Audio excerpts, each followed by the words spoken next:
I'd love to be a lighthouse keeper. Sitting up there on your own. It'd be great.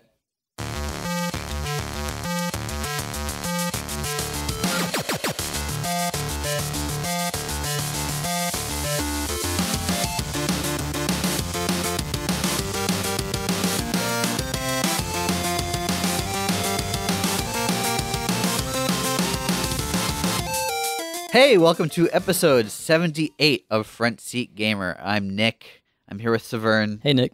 And Blake. Happy birthday. What? The podcast is Okay. 3 years old last Thank you. month. Thank you, Blake.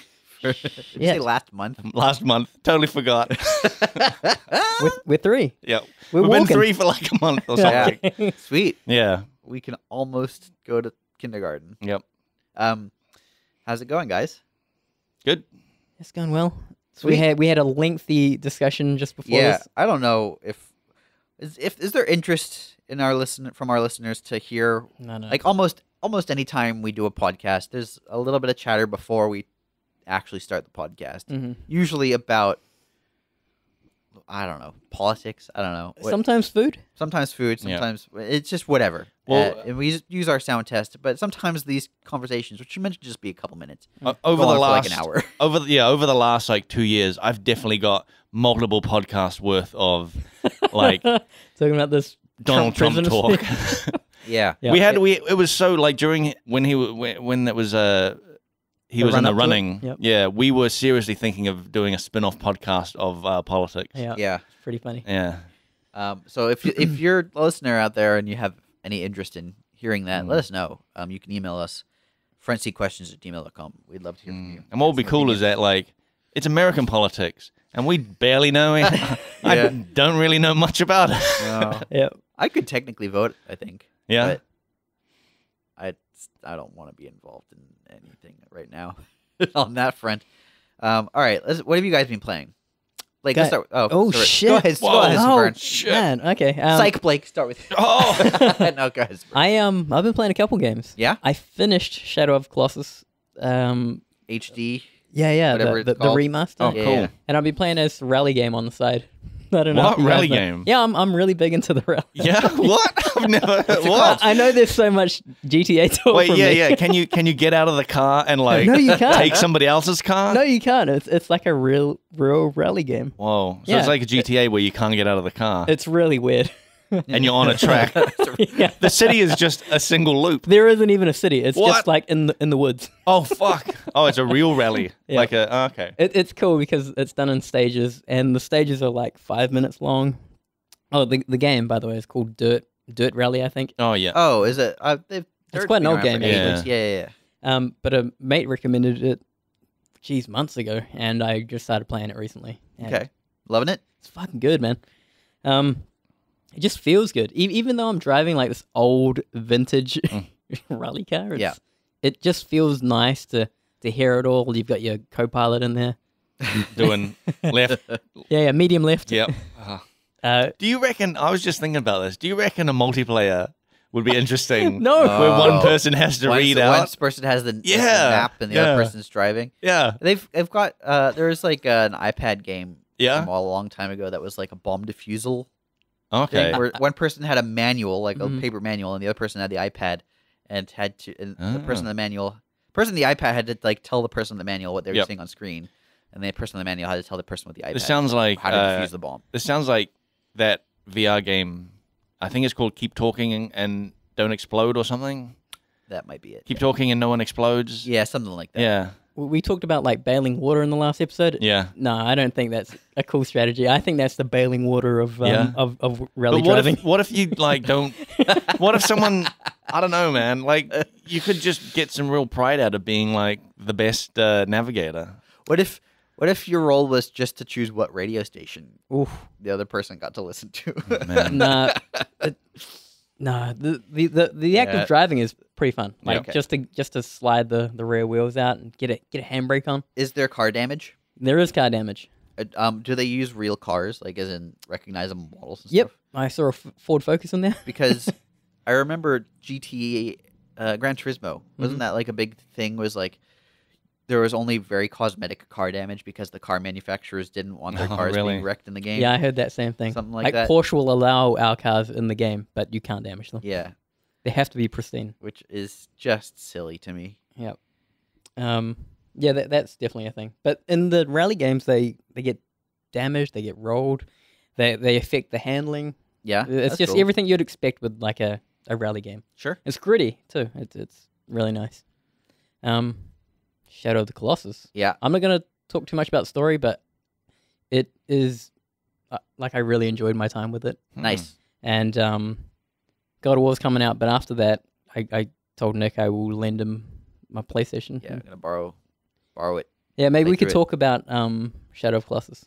Heck yeah. Yeah. And I offered to lend you my Switch so you could play Zelda, and you declined. Yeah. You jerk. But not on some Just spat in his face. but not on some Nintendo hate stuff. It was more of like I don't even think I've got time for like a 40-hour game. A Zelda. It's more than 40 hours, but I Yeah. I reckon it's worth playing a little bit just to get a feel for it, and I think you'll be amazed at just how much fun you have. It's Okay. just such a pleasant time. Maybe So at some pleasant. point I'll take you up on that, but Good, right you now, should. It's really good. I was just listening to the soundtrack not too long ago, just to Breath of the Wild, and was like, my God. Really? Yeah. Were you enjoying it? 'Cause Yeah. The There's soundtrack a track. was so mellow. Yeah, I know. That's the thing. It sets the mood so well, and there's like a track that's just like two notes on a piano. Yeah. And it's just great. That Like, that game in particular, with the exception of the towns, which have quite oh yeah, full soundtracks, it's very minimal. yeah. Which I found, I thought it was a very interesting decision because if you compare it to, let's say, I'm gonna say like Elder Scrolls is probably the closest competitor Yeah. in terms of like open world RPG. Yeah, there's of a an lot epic of- scale. yeah. And and that is very full on and Yeah. very orchestral and very like, it's very very heavily composed and Zelda by comparison is just like most of the time you're walking around in silence. Yeah, and I it's just- seriously think it makes the world feel bigger as well. that's interesting. And like, because the music for the most part is just so subdued that I don't know, it just puts you in this mood of like slowly exploring places. Yeah. Like Okay. I don't know, I don't know. It's I can see you wistfully like thinking about but your that's- time in Zelda. Yeah, but I got onto listening to him and was like, oh, that's such a good game. Like, yeah. Do you want to borrow it again? yeah, I can't do. Too bad. Have we told the story about how How I you played tons of it? Yeah. And then I said, great. In a couple weeks, I'd like it back, and you stopped immediately because you're like, oh, if I have to give it back in 2 weeks, what's the point? Yeah, I know. I was just like, oh, now I have a time pressure. It's weird I feel how bad now. human behavior is, or maybe just my behavior. yeah. No, I think I I'm- get that a little bit. If I'm given a deadline, Yeah. I don't want to do it. Yeah. Oh, well, Yeah. sorry. That's But right. you should just pick up a copy at some point, Yeah. probably. So good. Shadow of the Colossus has a lot of like open landscapes, right? yeah, it's got pretty much just the world, and you venture out to certain locations and slay a colossi. Yep. Is it? There's nothing else in the world. It's like the No. game is just like going to the bosses. Yeah, Yeah. like they're not that I know of. Like the locations are really just set dressing. Like there's kind of no need for them. Yeah. It's almost like you You could just have a loading screen. yeah, just There pull might out be for a- them. Yeah. There's a little visual storytelling, I think, right? Like you see the ruins of old civilizations. all Some sorts of them, stuff, yeah. But they don't serve any gameplay purpose. Really, Yep. Right. It's for the most part, other than like as an obstacle to get to your Colossus, it's just decorative and world building. Yeah. But I think that's fantastic because Zelda also had a lot of that, and it makes it much easier to immerse yourself in that sort of game, especially in a game with like Shadow of the Colossus where the gameplay is very focused. You need something to make it feel important, and world building I think helps on that front. Yeah, How do yeah. you feel about that? It's good, man. I've got nothing bad to say about it. Like I look back on me saying that the bow mechanics sucked, Mm-hmm. but I really just wasn't putting in hours to learn how this bow worked. Like yeah, it all it's okay. Was it any you played? Yeah, you played Horizon. Was it any different to Horizon's bow mechanic? Like, I don't remember Horizons being particularly bad. yeah, I don't remember anything I like think there's that. only so many ways you can do a bow, right? Like, Yeah. And I do hold, like aim, games which have a release. little bit of snapping. Like I noticed it in Call of Duty Modern Warfare 2 when I was playing it back then. Like you would kind of like just touch on the joystick and it would sort of snap a little bit, like when you were close to a oh, okay. body I part. would snap to the. It wasn't like a noticeable snap. Yeah. It was. You still had to get the it snap pretty was close. So, yeah, Yeah. it was so minimal that you kind of felt like you. Yep. got But there's to like that. an invisible small radius Mm. that if you get it in, it will snap. It felt like that. Yep. Yeah. Yeah. I liked, man, talking about Zelda again. I really liked that aiming, Yes. the motion control, like just slight aiming. So would- good. And then going back to play Horizon felt like really Big step backwards. Yeah, big like a surprisingly big step Yeah. backwards. Okay. Like it's a thing I didn't know I needed until I played it and then was like, wow, every game needs to be like this. Yeah, I remember talking about it on here and saying it was the best use of motion controls. Yeah, I'd ever absolutely. This is the legacy of motion controls. Yes. Yeah, this is what they were going towards. Mm. They started off with big sweeping gestures, flailing your arms, trying to throw a bowling ball. Yeah. And now it's fine motor control to adjust Mm. and perfect what you're already doing. Like Yeah, it's It's- an it's enhancement to subtle. what you're already doing Yeah. rather than replacing what you're already exactly. doing. It is it just Yeah. it builds upon Yeah. the natural gameplay. Yeah. It's so good. Every game should have that. It's just so natural feeling. I love it. It does sound cool. Yeah. PlayStation controllers should be able to do that, right? Yeah, Yeah, 6-axis. I wonder why they don't support that kind of Yeah. thing. Sounds fantastic. Yep. Think it's like a Nintendo patented thing? I would be surprised if it was, but maybe. I don't know. Yeah, I who mean, knows? Because they've all got motion. Yeah. They've all had motion controls in the past. I don't know if Xbox does.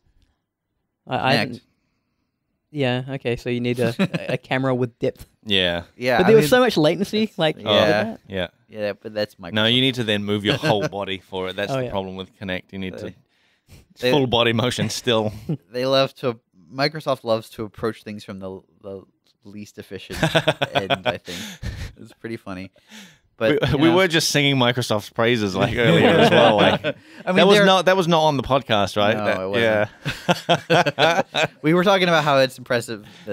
Anyway, we're not important for this podcast. Well, they're a company that's been around for so long. Yeah, and then they're a behemoth, and they Yeah. make tons of money, and they make Yeah. good products. But they also are. Sometimes they just approach things from entirely the wrong angle. Yeah. I remember seeing a Kinect. I think it was definitely an E3 demo, and it was a shooter, and it had no controller because you are the controller. Yep. And the way the gun fires is you do like a jazz hands to fire the gun. Very cool. So you put your hands as if you're holding a gun, and then open your palms doing the jazz hands, and it'll shoot. And hacking is done by dancing the robot. I Yep. think. Oh yeah. Yep.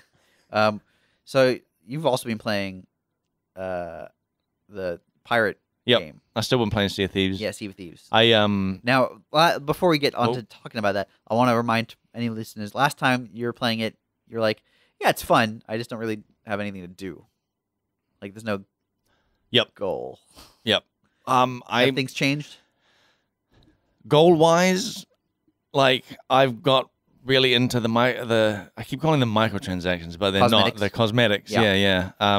I've decked out my pirate in some gear, and I'm like, I want to deck out my ship because certain like ship I've seen in a few ships now that have full like cosmetics, and they're quite intimidating. Yeah, but it's just cosmetic. It's just cosmetics, but but you're intimidated. But it's intimidating because like, these guys have played a lot, clearly. Yeah. And I'll tell you what I've really actually ended up liking is something that was kind of like not considered a great thing, where because everything is just cosmetic and so like swords don't have pluses on, there's no like +1 sword or anything like that. Yeah. So it is just skill based, and I've ended up really, really liking that because, like, when you go up against, so we went up against this ship that was fully decked out in cosmetics, and all the pirates on it were fully decked out in cosmetics, and they just outclassed us completely because they had better skill. Yep. And even though I had a shitty time getting wasted, I was like, I respect these guys because like they just outplayed us. They drove their boat better. Yeah. Like they bailed water better. They bailed water better. Like they just completely outclassed us, and I've really come to appreciate that. By the way, it's called sailing. Yeah. Well, yeah, it is. I mean, they drove their boat. Yeah, they drove their boat. Yeah. They piloted their boat way better. They rowed their boat. Yeah, they rowed it real good. And I've really come to like that. And I don't know, I've just been enjoying just playing it, even though like there is no sort of end goal right now. I'm just enjoying the whole going out on the sea, finding treasure, creating stories, basically. Creating stories, yeah. I mean, it is quite a sandbox. And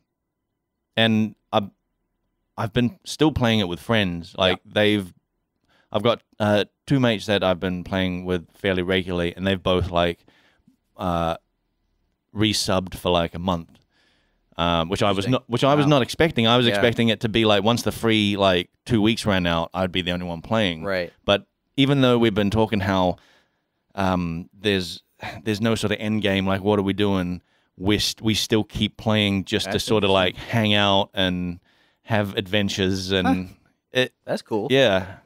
How do you get better? Like the one game, the one game I was reminded of when you were telling that story was like Rocket League did that for me. Yeah, that you could go in there and the skill curve is noticeable. Yeah, like the pro players, they definitely can control their car well.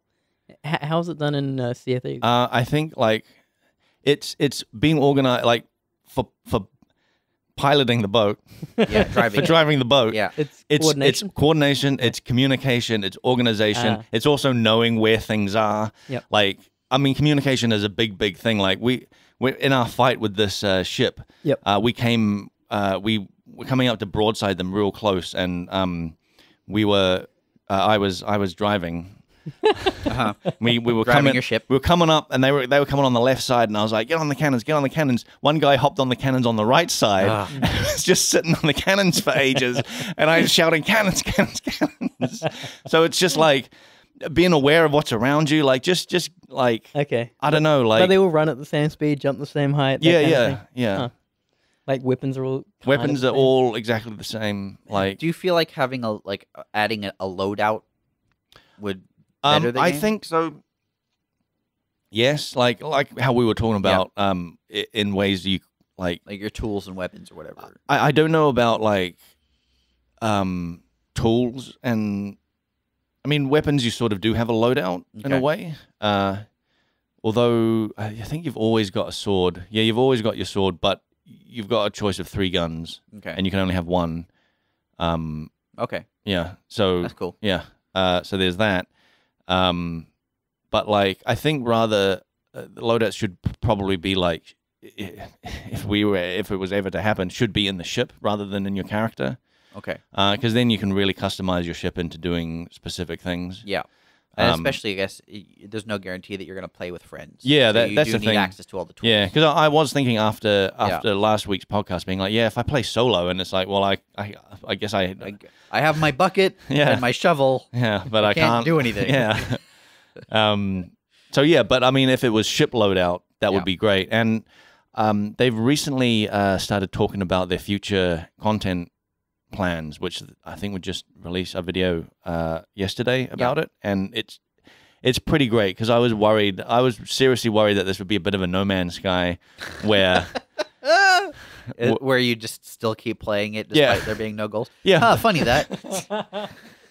Well, despite there being no goals and no content on the horizon, that's the key thing. Is that when No Man's Sky came out, like we all know that Hello Games went into like complete silence for 6 months. Yeah. Sean Murray that had just disappeared off everything. Mm-hmm. Like nothing about no future plans were talked about, and so people were just like, well, what's going to happen? Yeah. Like Sea of Thieves is kind of what No Man's Sky should have done. I don't want to hear this, man. Oh God! Every time. Can you just tell us about this content Yeah. without saying that? Well, I just keep finding ways to work that in. My goodness. But yeah, they've just released. They've just shown this video of like they're going to have like I think 5 or 6 like major content updates this year. Yeah. This is kind of interesting. It sort of reminds me of the leagues that we do. Yep. And they're saying they want to do these weekly events that will add new mechanics or like make people use game mechanics in different ways or something. Yeah. But they haven't really, I mean, they haven't given much detail other than this is what we're planning. Yeah. So that sounds kind of cool to me. Like they're going to have these like regular big updates and then in between these sort of weekly like events. Yeah, that's cool. Yeah. But still no goals. Still no goals. Yeah. How large is Rare, the developer? I don't know. They have more than 100 employees, I believe. Seriously? Yeah. Holy shit. I think they're like at like 150 or something. I remember talking to one of the devs. I don't remember what he said. Yeah. But they're not small. Yep. I mean, they were a huge studio back in the day, very influential. Yeah. So. Because I always, it's hard not to compare it to Grinding Gear, but you know we're a fairly small studio, and We were. Of, Not so much anymore. well, when you compare us to like Rare of 120, and we're like less than 100. I'm just trying to say like We're not less than 100 though anymore. Developers. Yeah. We're more than 100 developers. I think we're now above 100. God. Yeah. It doesn't feel that way. Maybe that includes support staff. I'm not sure. Well, anyway, like we seem to bring out a fair amount of content. Oh yes. So, like, what's their excuse? Is what I'm saying. What, Rare? Yeah. Well, I mean, they only brought the game out 3 weeks ago. Yep. Yep. I want to see some goddamn content. How long have they been working on it? I don't know. I think you have to consider various levels of polish. We are notoriously rough around the edges at launch. I don't know what you're talking about. And all of our content is designed in such a way to maximize the amount of replayability for the amount of development time. So it is designed to be a lot of content with, we're really trying to be smart about how we develop stuff. And that's not necessarily the case for all studios. And it's not also possible for all game genres. The ARPG genre is a genre that allows for that. But I don't think you could pull that off in, for example, a rally game. You can't probably randomize... Random level generation on a rally game. Random track generation. Maybe you can do something like that. It would be quite difficult, I imagine. It would. That's why you got to require get lot a really good like second player navigator Oh, yeah. I see where you're going. see up the track and be like, well, Yeah. medium turn. A good example of this in work is I forget the name of that game. It's the Ubisoft racing game on PC. Drive Club? Oh, shit. No, Trackmania? Trackmania. Yes. Oh, yep. Yeah. Where basically the track, the race course development is given to the players. Yeah. Right. That now they make the content, and so maybe they update with new tile sets or whatever, and get vast amounts of content out of that. Yeah. From what I know about Trackmania, don't they just basically make a play box or toolkit? Yeah. And players just they have their do own whatever courses they want. as well. Yeah. And they're also like someone has to make these cars and make the physics and all this other stuff. Like there are people behind developing large portions. But the physics is like the game. Out of control. Like people are doing loops and flying through the air. And I'm sure I've told you about my favorite Trackmania stuff. I've never played it, but there are things called push forward courses where basically people design the course so that all you do is hit the accelerator. Yep. You never turn. You never do anything. It just and speeds it runs up. the course, and the course is really complex, and like you do all these crazy loops, and you fly in weird angles, you do barrel rolls and all sorts of stuff because the course is designed to make this crazy exciting ride. Yep. That you only have to push one button to Wow. achieve. That's cool. Have you played that one? It was on Microsoft. You're on a motorbike. It's 2D. It's physics. Test. I think I know what you're talking about. Damn it, my mates are really into it. It's something test or test something. I know what you're talking about. Trial. Oh, Trials. Trials. Yeah, That's the yeah, one. yeah. Did you get into that? No, but Okay. I know people who did. Yeah, they got really into it. Hey man, Trials is the game you should check out, Nick. Okay, why? Trials was because, real big. Trials was real big, like 5 years ago or something. Yeah, it's all about just trying to get over these obstacles with very few buttons. But no, I think you're. When I say the push forward thing, you never take your finger off the accelerator. It's literally it is a display of the track maker's prowess to make this crazy, basically like Rube Goldberg style course that you run through. Okay. With no input, and it's just like what a crazy adventure you get to go on Yep. without doing anything. Yep. So it's a ride. It is a ride. Yeah, it's like you may have seen like Mario levels that have been made by fans where it's a similar thing where you jump and you land on a shell and you don't press anything and the next 15 minutes you're racing through this crazy sequence of that's events. cool. You know. Okay. So that's sort of what I like about those things. Anyway, I guess my point was different genres have different content generation requirements. Different games have different content. Yeah. Holy crap! Well, I guess Rareware should get some random level generation. Yeah, they should get some track. They should take a page out of Trackmania. Yep. I want to drive my boat by just holding one button and then have everything. Track happen. of Thieves. Yep. I want a ramp on a wave ramp. Yep. And Wave Race. oh shit. That already exists. Mm-hmm. Severn, Yeah. we already talked about what you played. Let's talk about what I played. I played some Hearthstone. Oh my god! Big surprise. The new set came out yesterday morning. and What's I the new played set? I can't remember if you mentioned it before. The Witchwood. Oh right, yep. Thematically, it's meant to be a spooky wood. Forest. I don't know. What do you call it? Woods. A spooky wood. Spooky woods. Yeah. No, Woods. Woods. Wood. No. No. Spooky. Spooky wood. Would you though? Which wood? Spooky. But which wood? Anyway. Yeah. Which wood? Which wood? Yeah. Wood. Which wood is spooky? No, the spooky wood. Ah. Anyway. Who's That on was, first? I'm so sorry, listeners.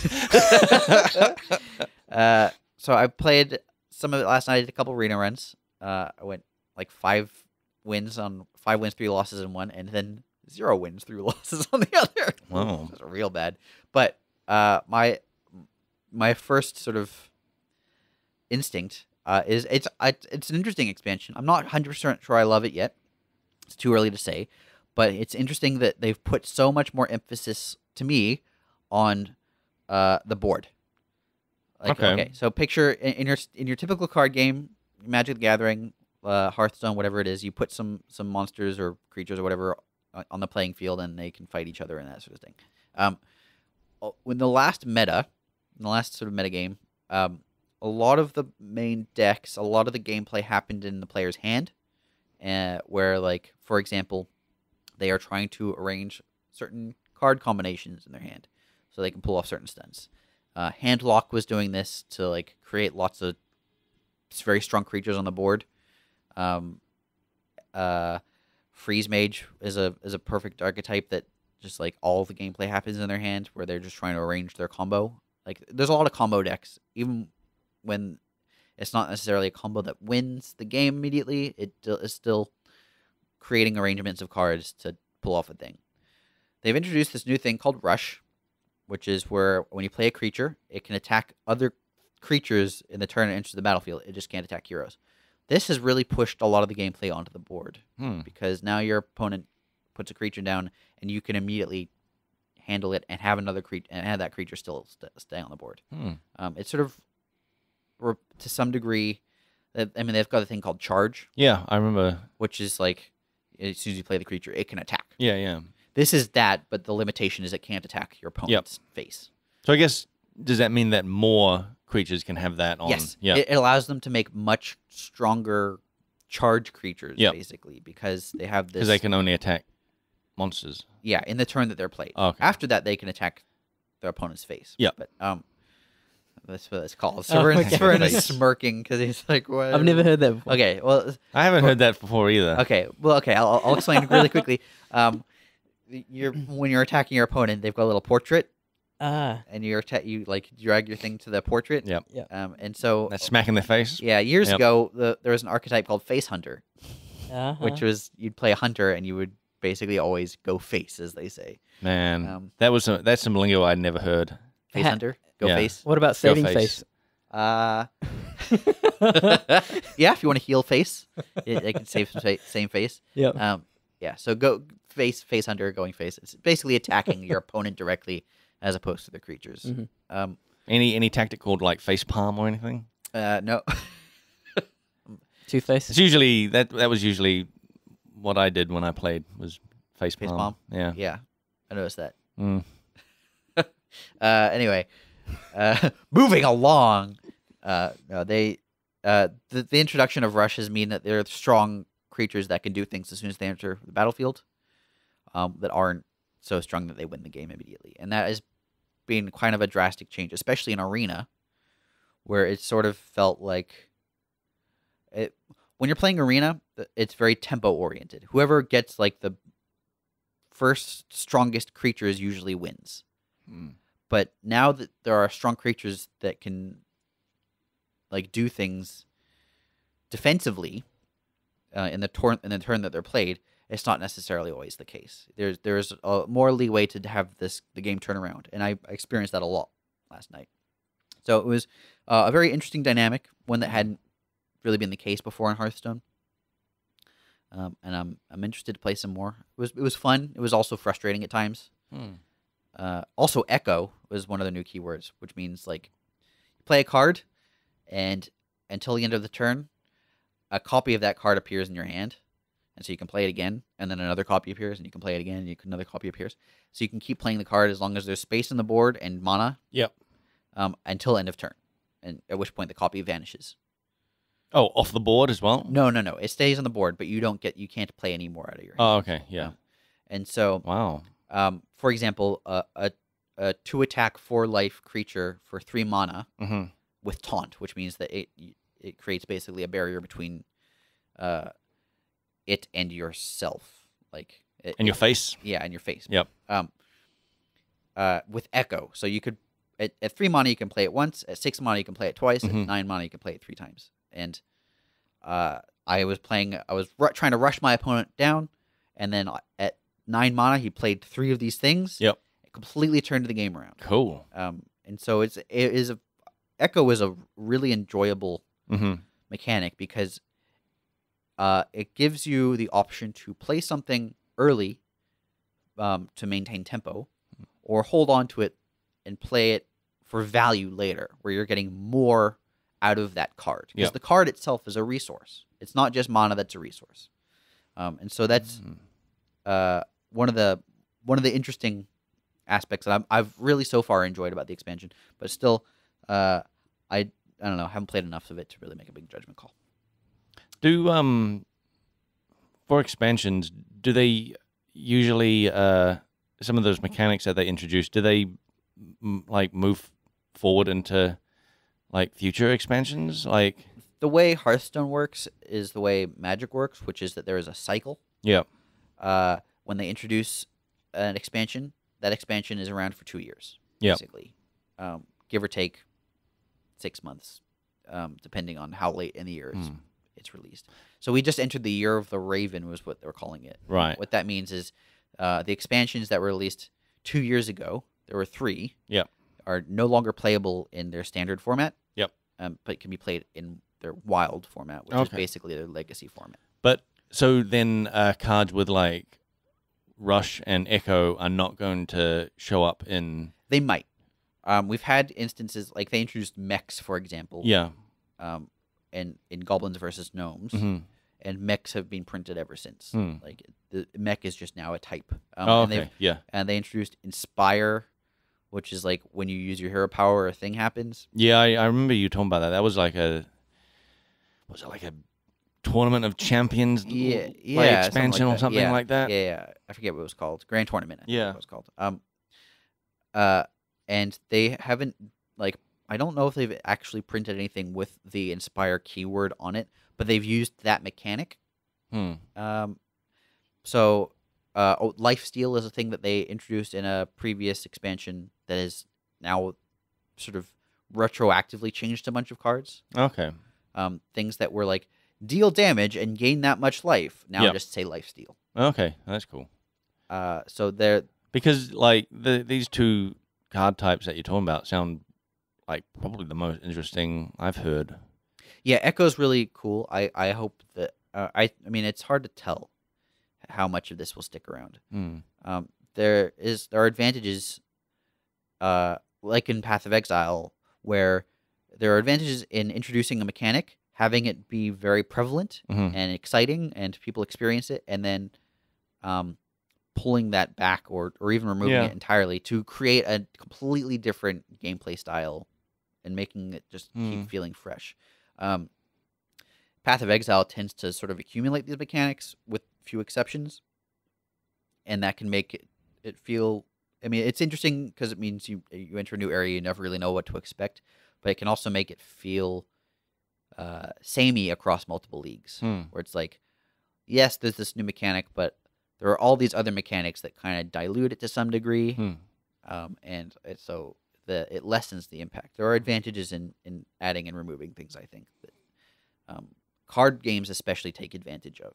A Magic the Gathering set, one set is going to feel completely different from another because some mechanics are missing, just as much as there are new mechanics being introduced.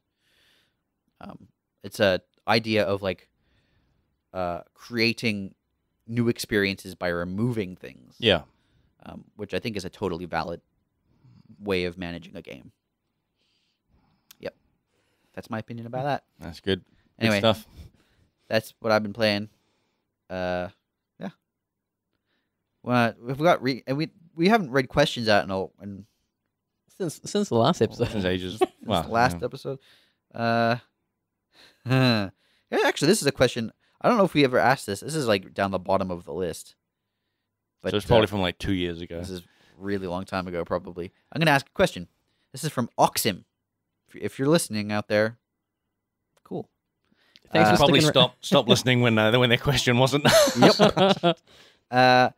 What software is needed to make 3D art for weapons? Would GGG accept free of charge models made by gamers? Have we ever taken like a fan-made model and added it to the game? I've never come across I don't think so. A user-submitted model. Has anybody? I wouldn't even know how you submit it. Well, I mean, it's just a file, right? Yeah. Google Drive's good. Or whatever provider. Yeah. Yeah. Shit. No, we haven't done that. We've got some employees that started off as fans who made things that led to jobs. Who are you thinking of? I think is his name. Maybe it's not Jasper that I'm thinking of. It is Jasper. It is Jasper? Okay, yeah. Jasper was a big fan. Yeah, he made... Still is. I think he made some clay models, and he made them for high-tier supporters.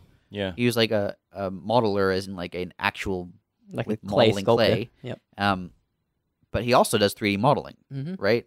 And I think to some degree those skills are related. And that led to a job, I think. Yeah, right? He showed off his expertise as a modeler.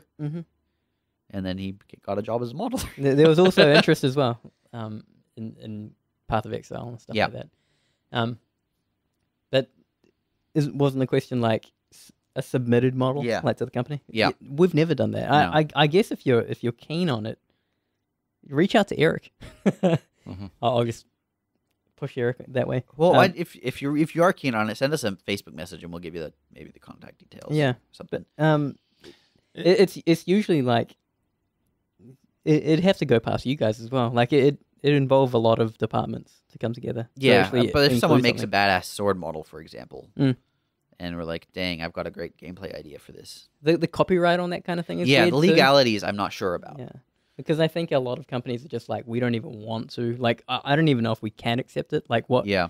How do we buy it off you? Do we? They might be thinking of something like, doesn't Valve do Valve Sacrifice Valve? They do user stuff for Dota, right? Like they do user stuff for a lot of things. Hats. But they've got the Steam Workshop or whatever, right? Oh yeah, which is their basically user generated marketplace. Because I definitely remember I had a friend who was making like Dota skins and making some okay money through that. Yeah. But I guess that's just like they've set up a storefront that's like, here, make these. Exactly. Yeah.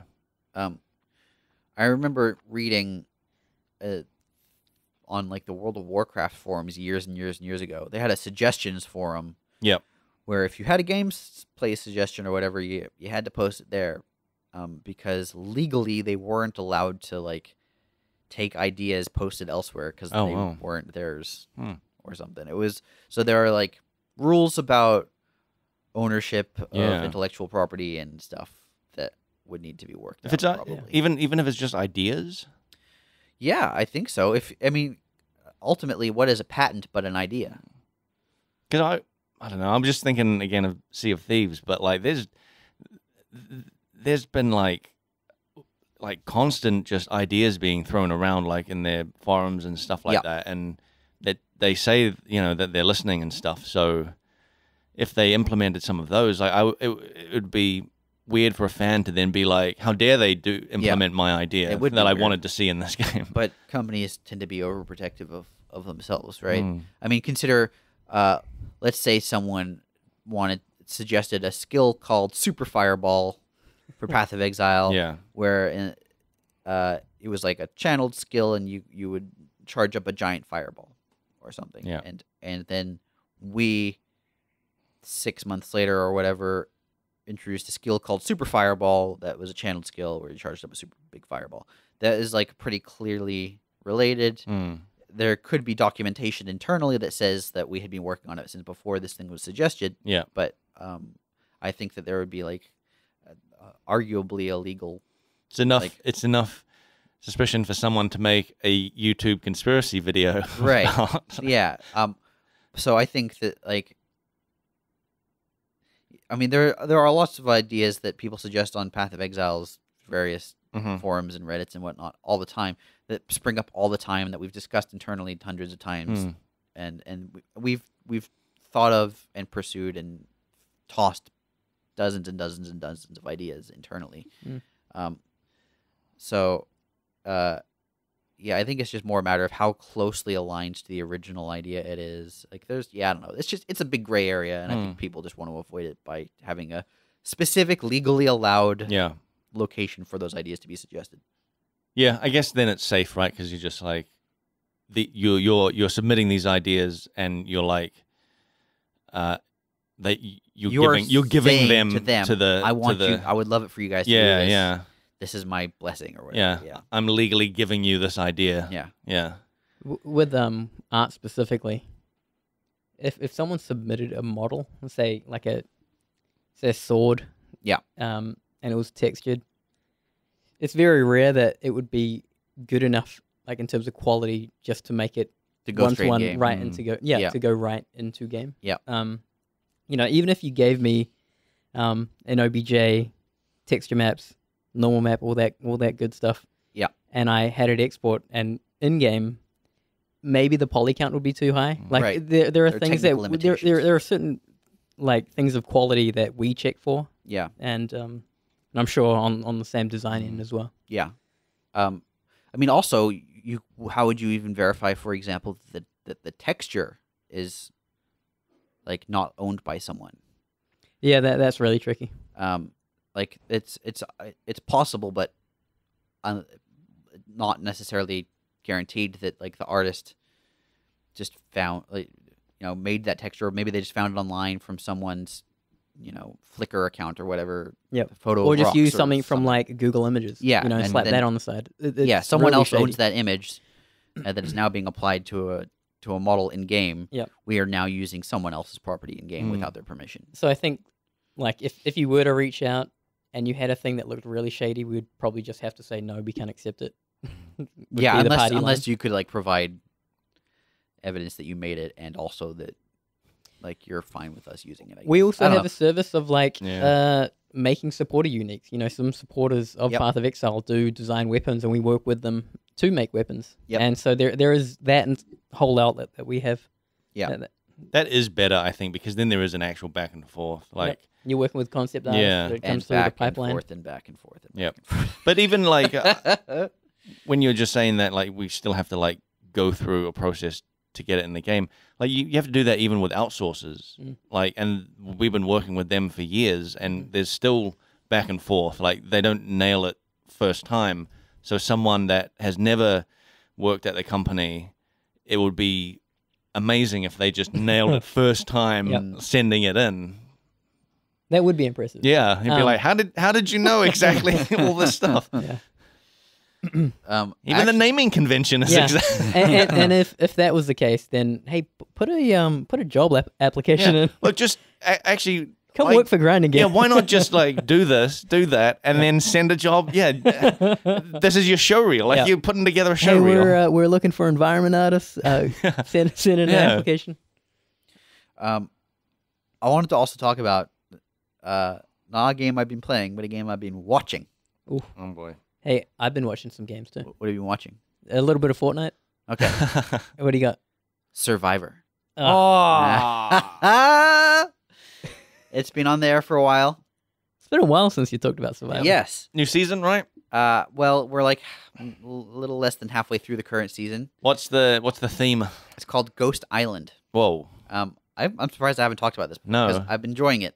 Okay, so it's all new players. Sometimes they do seasons with returning players. Yep. And sometimes they do like a mix of new and returning players. This is all new players.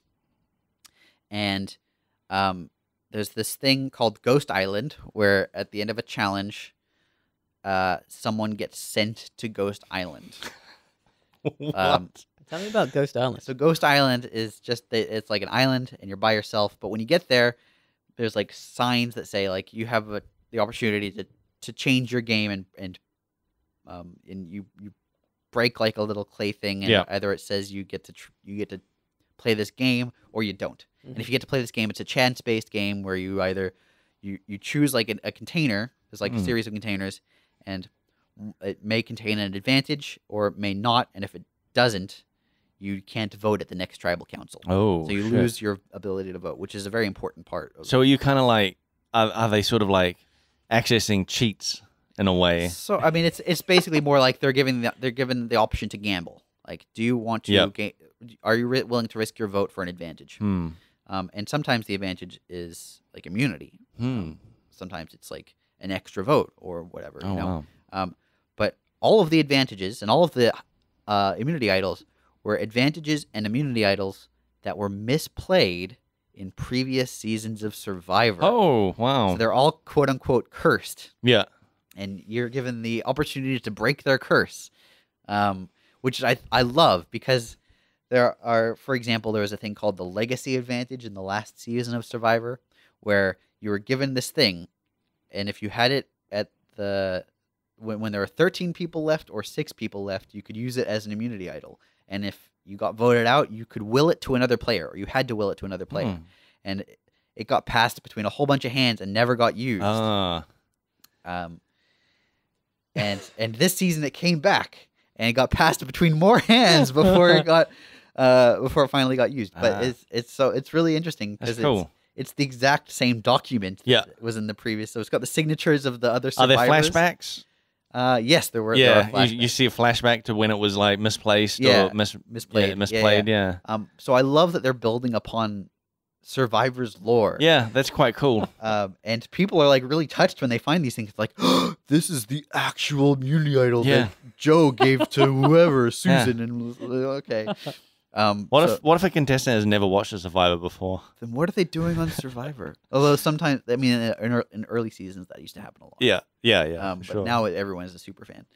So I'm really enjoying the season because of that, but also because my wife has been running a Survivor draft. Whoa. It's just myself and Carrie, my wife, Bex at work. Oh, right. Yeah, because she's super big into Survivor. Big into Survivor. We randomly selected who goes on whose draft teams. So, because they're all new players, no one knew who any of these people were. There's no real point in picking them. It's just luck of the draw at that point anyway. And, or profiling, which is worse. Oh, no. The best kind of draft. Yeah. So I ended up with a team Okay, so What's the theme of your this fantasy Survivor? There's no theme, although you get points for like, okay, if your team, if members of your team are on the winning tribe, you get points. If they find an immunity idol, you get points. If they misuse the immunity idol, you lose points. Oh. If they cry, you lose points. Oh, really? You should win if you lose points. Don't you want to see people cry? Oh, you win points if they cry, you mean? Yeah. No, because it's usually like, I just couldn't believe that I won the challenge. And you're like, Yeah, it's just like, okay, we get it. There should be Very points emotional. depending on the type of cry. Yeah, maybe. I don't know. But we're still working out some of the things. Yep. Like, now that we've hit the merge, we're noticing that there's sort of a dearth of points to be Oh, given out. wow. But so we each started off with, I think, 6 people in our tribe. In our team, in our draft teams, and then 2 floaters, like 2 people who weren't selected. Yeah. And in the first episode, I lost 2 tribe members, so I got the 2 floaters. Oh, okay. And since then, I've lost like another 4 people. Whoa, dude! And I think these were just randomly assigned to you. Yeah. I've lost 4 or I think 5 or 6 people total now, and Carrie has lost 2, and I think Bex has lost 1. Oh, wow. So I'm like way. I'm so far behind. Anyway, it's really made it entertaining because we're now watching these episodes of Survivor and enjoying. We've always enjoyed the show, and for the game that it is, where people are thinking tactically and making interesting decisions. But now we're also like, there's a second layer of like, oh, but she cried, so you lose a point. That's great. You got to get money in there. Yeah. Add a third layer. Yeah. There is going to be a prize. Carrie's been trying to figure out what it is. But, Okay. Next, when there's a returning player season, we're gonna try and get people who are fans of Survivor to like we're gonna try and get more people involved, and we're actually gonna pick the players and do an actual draft. Huh. Yeah. Because hopefully, right, you'd know if it's based on like returning. Yeah. You'll have some idea of how well they Yeah. play. You picked that woman from. I didn't watch all of the last season, but I watched like a chunk of it, and there was that woman that was like, "I'm the queen, no one can beat me." Sandra? Yeah, that won Sandra twice or is something. I'm like, man, pick her. She's just like wrecking everyone. Sandra's amazing. Yeah. She played up until then. She had played twice and never been voted out. Wow. She won Nice. both times. Nice. What happened to her on the last season? She got really far. Yeah. And then eventually, I think she got voted out before the jury, before the merge. Oh yeah. But like she kept throwing shade on other people. She was great. Like she was everyone's #1 target, and yet she survived for like 10 episodes. Well, she also bragged about like her wins and how good she was, and I was just thinking like, doesn't that make you a huge target? And yet she kept surviving. In fact, there's one of my favorite ever Survivor moments. She noticed there was some tension between 2 of her tribe mates. Yep. Did she stoke it? Over the use of food. Yeah. And so she snuck off and ate all of the sugar. and one of the tribe mates immediately blamed the one that there was tension on. She didn't mention anything. That's some Game of Thrones shit. Yes. And that guy went home. It was amazing. It was so clever. Yeah. Anyway, she's amazing. She's such a mayhem causer. She got every other previous winner out. She outlasted all the other previous winners. Great. She's still the only 2-time winner. But it sounds like she does it by like diverting attention from her. Yes, like playing up more like the tension that already exists around her, just amplifying it. And she's a very keen observer of personalities and of social dynamics and understanding how those social dynamics will play out. Yeah. And manipulating those things from behind the scenes. That's great. Without drawing attention to herself. I mean, consider just how impressive it is that she won Survivor, and then in a season full of returning players where everyone was like, why would I ever let someone else win again? Won again. She won again. Yeah. So impressive. Anyway. She was real cool. I liked the main thing from I probably only watched like 5 or 6 episodes. You should have watched that whole season. It's so the main good. thing I remembered was like there was this guy that was just so excited to be back in Survivor, and he'd Tony. Yeah, I think it was because it was full of winners, right? So he'd won before. He'd won before, and he was like, "I'm gonna go find the immunity idol as soon as he hit the beach." Yeah, and everyone's like, "Well, we're gonna vote you out then." He just like got too overexcited and like he was playing too hard. Yeah, yeah, from the start. Yeah, it's such a fascinating show and game. Yeah, because there's no correct way to play. it all depends on who you're with, but there are like ways to up your chances of winning. Yeah. And there are being clever and being subtle and being observant and being at the center of people's strategies without being a threat. Yeah. It's such an interesting game. It's so cool. There's nothing quite like it. Yeah. Love Survivor. If you like Survivor, you should email us at frontseatquestions@gmail.com or tweet at us at frontseatcast. What time is it? Have we got any time left? Not really. Not really? All right. Well, All right. Email us some questions. We've only got really old questions and questions that aren't really necessarily good for reading out because they're quite long or personal. And then more. There's or asking for advice. There's one from a business podcast asking about how to set up a podcast. Yeah, we're probably the wrong people to ask. Yeah. Asking us about how to set up a business, not how to set up a podcast. Yeah, we're about as good at that. If you want to check out us on Facebook, we're on facebook.com/frontseatcast. Our WordPress site, frontseatgamer.wordpress.com. You can leave us comments on there. We reply to them and stuff. And youtube.com/frontseatcast. We've been getting quite a lot of listens on YouTube, and people send us comments, and Blake sends them to me and laughs at me. Yep. We love hearing from you guys, and we love it when you tell your friends about the podcast, which you should continue to do, and rate us on iTunes. It helps us. I'm not sure how. I just know that. I haven't looked at our rating on iTunes. I think we're still unrated. Yes, but that's pretty cool. Yeah, unrated. Yeah. Anyway, yeah.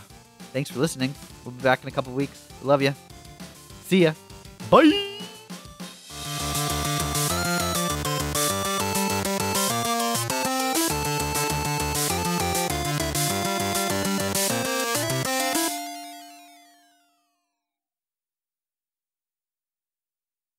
Which I think, so I was watching a Hearthstone player called Firebat, and he said something that I think resonated with me in a much more broader way than he intended, which was don't commit to a mistake.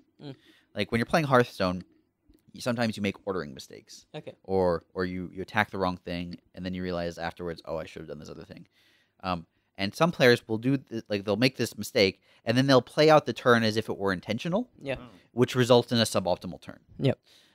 Whereas if you don't commit to the mistake, you make your mistake, and then you recalibrate your strategy, right?